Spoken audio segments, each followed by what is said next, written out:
And today I will be taking a short topic on embolism. So before starting, I would like to ask that if you all are liking my videos, kindly like it, share it and subscribe it, so it will motivate me to make more videos. Also, kindly review my channel so I can make changes according to you all and make the videos more productive.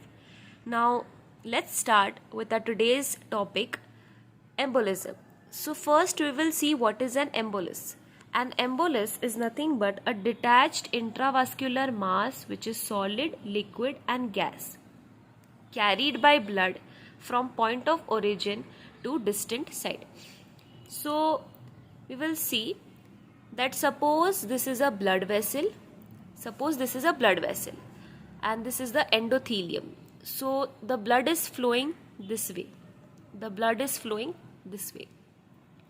Now any kind of clot which is forming on the endothelium, now there is blood, there are platelets. So if there is a formation of clot, it will form a thrombus. After that, if this thrombus detaches, it separates from the endothelium and it travels to distinct part of the body.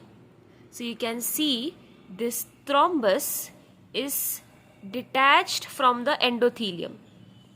This thrombus is detached from the endothelium and it travels along the blood flow or against the blood flow.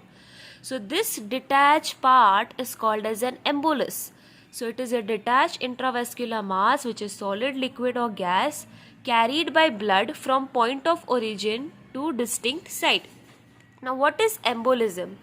Embolism is the process by which embolus moves in the blood vessel. So as you can see that the blood vessel, this is the blood vessel and the embolus is moving. So this embolus is moving, so this is called as embolism. Now what is an embolization?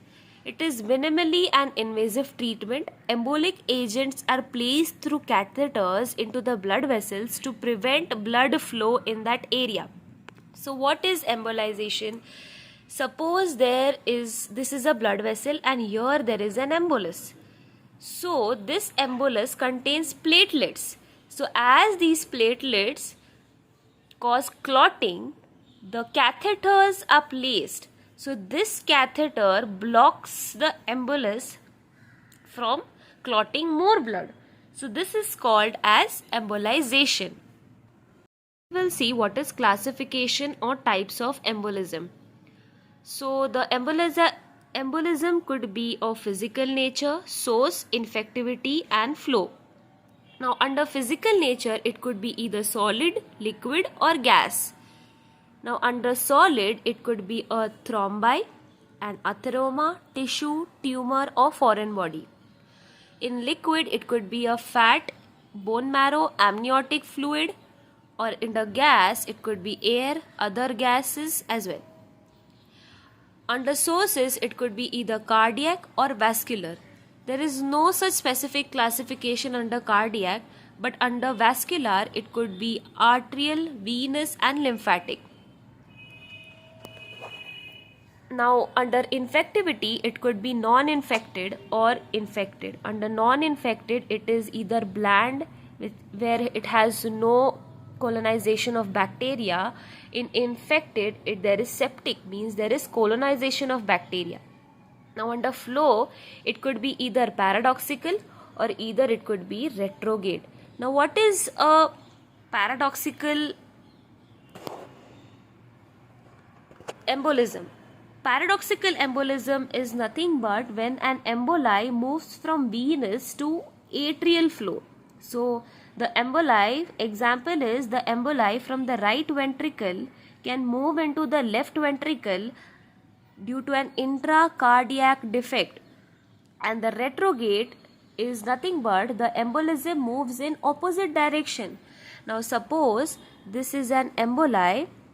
This emboli is moving, the blood is flowing in downward direction, but the emboli is moving towards the upward direction.